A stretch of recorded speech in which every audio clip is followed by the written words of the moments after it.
एकच बोलवलो, देवेंद्र म्हणजे पहिला द्यायचं लोकांना, देऊन देऊन सतवायचं. फडणवीस म्हणजे फाडून खायचं नंतर ना. हे देवेंद्र फडणवीसचं नाव आहे. नावामध्ये त्यांचं बघा तुम्ही, देवेंद्र फडणवीस म्हणजे फाडून द्यायचं आणि फाडून खायचं. मग सोलापूर शहर मध्य विधानसभा मतदारसंघात जे आहे देवेंद्र नावाचे अजून एक उमेदवार आहेत, काय सांगाल त्यांना? देवेंद्र खोटे म्हणजे ते बी देणार आणि खोटं बोलून जाणार, एवढं त्यांचं आहे. को म्हणजे तेव्हाच येते ना, खोटं बोलून जाणार. त्यांना धडा आम्ही शिकवणारच, समाज मोची समाज काय आणि त्यांना दाखवणारच आम्ही. आज का अर्जुन पिक्चर मध्ये जसं अमरीश पुरी पहले लोगों को अनाज दो, खाने का लालच दो, बाद में इनका वोट खाएंगे. 3 उदाहरण अजून एकदा पूर्ण असं लगातार सांगा. नरसाया आडम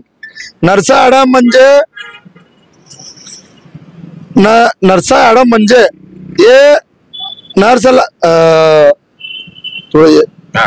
आडम हे आडवं पाडायचं काम आहे त्यांचं. आडम म्हणजे आडवं पाडायचं.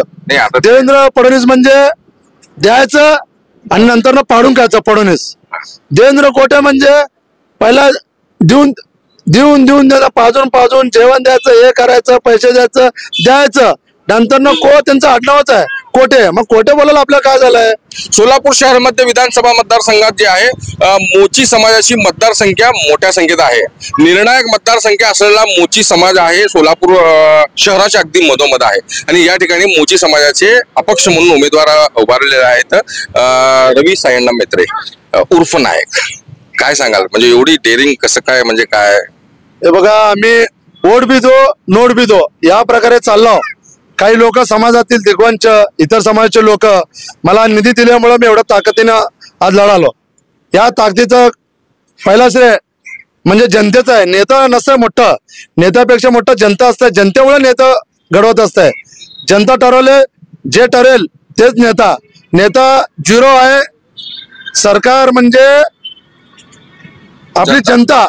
कारण आज तुम्ही पाहत आहे महागाई एवढं वाढलेलं आहे की असं वाटलं की आजच्या दिन आहे, मोदी म्हणालाय, पण आजच्या दिनपेक्षा पुढे दिन चांगले होते. गॅस 400 रुपयाचं 1200 रुपयाला झालेलं आहे.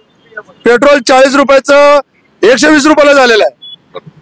रेशन दुकानामध्ये धान्य मिळत होते, ते धान्य मिळायचं बी मुश्किल झालेलं आहे.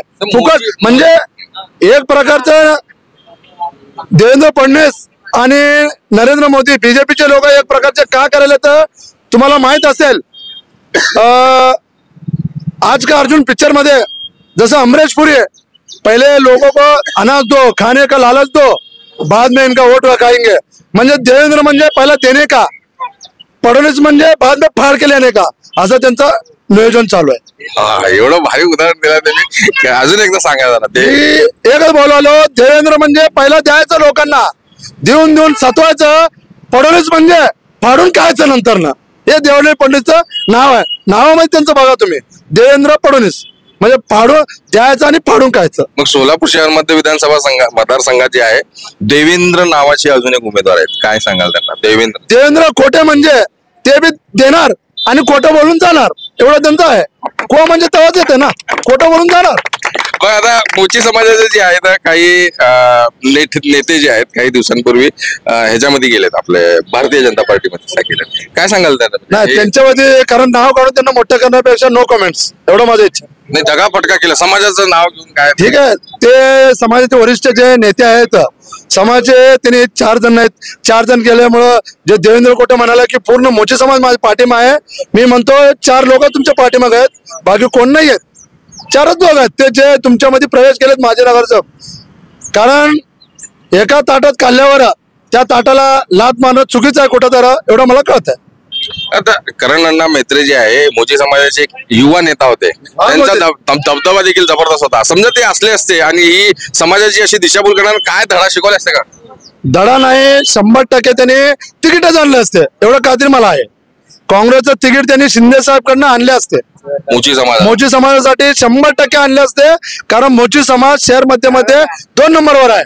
यासाठी त्यांना करणना हे असे व्यक्ती होते की ते धाडसी ना पुढं जायचं, पुढं वाघ असू द्या ते फाडून पुढं सरकार ते घाबरायचे माणूस नव्हते. ते माणूस तिकीट कसं बी करून शिंदे साहेब नाही नाना पटोळ्याच्या घरात ना ते एबी फॉर्म आणायचे ते आम्हाला. आता रवी अण्णांनी म्हटलं की करण अण्णा आमच्या समाजाचे वाघ होते, खरं आहे का? अगदी बरोबर आहे. आता आपले आमचे उमेदवार रविनायक म्हटल्याप्रमाणे करणांना आमचे समाजाचे हितासाठी काम करणारे होते आणि आमचं करणांच्या बद्दल श्रद्धा देखील आहे. करणांना या ठिकाणी शहर मध्यमध्ये एक 10 वर्ष त्यांनी प्रणिती शिंदे यांच्या पाठबळावर राहून त्यांना निवडून येण्याच्या कारण म्हणजे करण मेत्रे व समस्त मोची समाज हे त्यांना 15 वर्ष 15 वर्ष पाठिंब्यामुळेच प्रणिती शिंदे मोची समाज हा प्रणिती शिंदे मोची समाजामुळेच आलेला आहे. आणि मोची समाजामुळे आता लोकसभेच्या या खासदारकीला निवडून आले. तर आता समजा मग आता यावेळेस काय यावेळेस आम्ही ठरवलेलं आहे अपक्ष उमेदवार रविनायक मेत्रे यांना निवडून आणायचे. आम्ही हे सर्व मोची समाज युवकांनी ठरवलेले. आता हे अपक्ष उमेदवार रविनायक मेत्रे यांना निवडून आणायचे आम्ही सर्वजण ठरवलेले आहे. काय वाटतं तुम्हाला काय वाटतं? आम्हाला काय ना असं तर अनेक वेळा आम्ही काँग्रेस पक्षाकडनं पूर्ण मोची समाजाने 60 ते 70 वर्षापासून काम करत आलेलं आहे. देतो म्हणून आम्हाला फक्त आश्वासनं दिलेले आहेत ते लोकांनी. तर मग ते आश्वासनासाठी त्यांना आम्ही धडा शिकवा म्हणून आम्ही काय युवक पोरा मिळून रवी नायकाला आम्ही म्हणलो बाबा हे सर्वजण माघारी जर घेतल्या तर पण तू उभा राहा, आम्ही तुझ्या पाठीशी आहो म्हणून आम्ही मोची समाजच्या युवक पोरा 70-80 पोरा एकवट झालो. आम्ही एकवट होऊन त्याला उमेदवार म्हणून आम्ही उभा केलो. योग्याने आम्हाला विश्वास आहे, आत्मविश्वास आहे की आम्ही रवी नायकला निवडून आता आम्हाला विश्वास आहे. आता म्हणजे आता समाज जे आहे समाजाचा निर्णय काय झालाय? बैठक वगैरे काय झाली का? कारण समाज खूप मजबूत आहे. मोची समाजाची जी आहे एक संघटना आहे, समिती आहे. त्या समितीमधील जे निर्णय होईल ते फायनल निर्णय होईल. तर समाजाची समिती किंवा संघटनेचे पदाधिकारी कोणासोबत आहे? नाही समाज आहे पण कसं आहे बीजेपी देवेंद्र फडणवीस जे त्यांनी घरं फोडा लागलंय, पक्ष फोडाचं काम त्यांनी करायला लागलंय. त्यांनी समाजामध्ये पण त्यांनी समाज फोडायचं चाललं. त्यांनी त्याचं कामच चालू आहे त्यांचा. ते लाडकी बहिणीसाठी त्यांनी सोलापुरात पण फोडाफाड केली समाज. हा भरपूर केले त्यांनी. फक्त त्यांनी घर जोडवायचं काम केलेलं नाही, त्यांनी समाजा फोडवायचं काम चालू आहे त्यांचं. आता काय धडा शिकवणार त्यांना? धडा आम्ही शिकवणारच.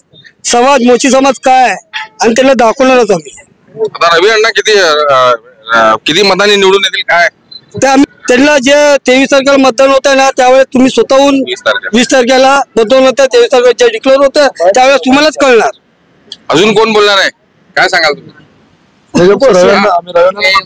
तुम्ही काय सांगाल? म्हणजे आता त्यांनी सांगितलंय समाज कोणाच्या पाठीमागे राहील का? आता आमचा समाज आतापर्यंत कोणाच्या पाठीमागे राहिले असा हे विषय भाग वेगळा होता. या कित्येक वर्ष आम्ही समाज ज्यांच्या पाठीशी राहिलो त्यांनी निवडून आलेले आहेत. आता आम्ही सांगतो समाज या मोची समाजाचे युवक सगळे आम्ही रविनायक मेत्रे यांच्या सोबत आहे. आम्हाला विश्वास आहे रविनायक मेत्रेज या 2024 मध्ये विधानसभामध्ये निवडून येणार अशी ग्वाही देतो. कसं आहे माहिती आहे का, या नावामध्ये अजून एक नाव आहे नरसाई आडम. हे नरसाई आडम कसं नारायण जसं लावत फिरत होते ना, नारायण म्हणजे नारायण त्याने, आडम म्हणजे आडवं पाडायचं लोकांना. त्यांनी बी आमच्या मोठ्या समाजावर 2दा निवडून आलेले आहेत. ते 3 उदाहरण अजून एकदा पूर्ण असं लगातार सांगा. नरसाई आडम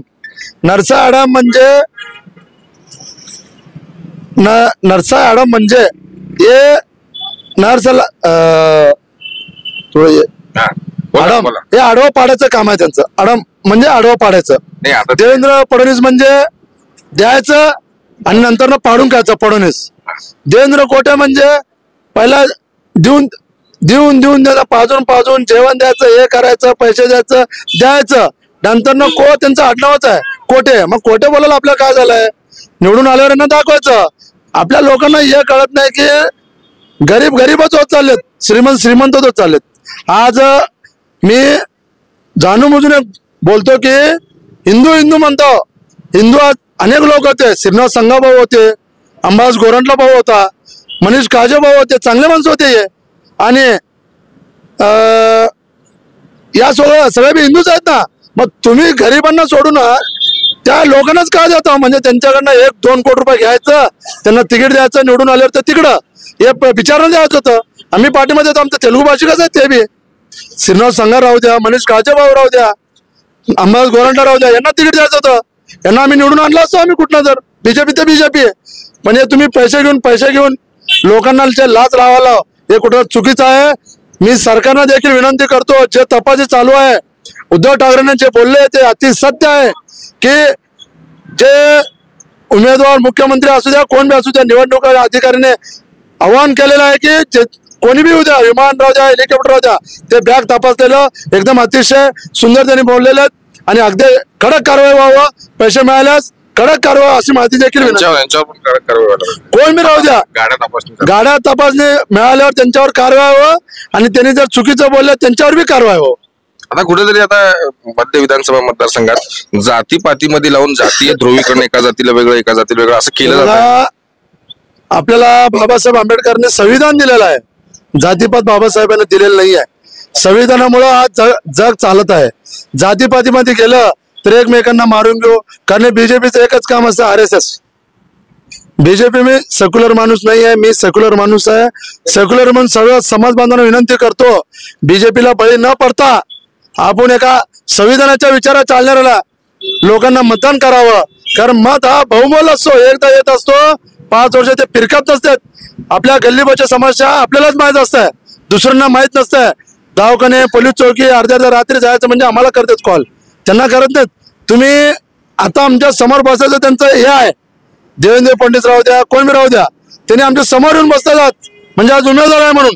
उद्या त्यांनी निवडून आल्यावर जवळ देखील येऊ देत नाही तुम्हाला, हे बी लक्षात ठेवा तुम्ही. कारण त्यांनी आपल्याला जात दाखवणारच लाटला, हे सगळं लक्षात ठेवून मी एक आपला मागासवर्गीय दलित माणूस म्हणून मी उभारलेला आहे. बघा, तर आपल्यासोबत होते अपक्ष उमेदवार सोलापूर शहर मध्य विधानसभा मतदारसंघातील रवी अण्णा मेत्रे यांनी अतिशय म्हणजे तिखट प्रतिक्रिया दिलेली आहे आणि मला पाठिंबा द्या असं देखील सांगितलेलं आहे. इरफान शेख.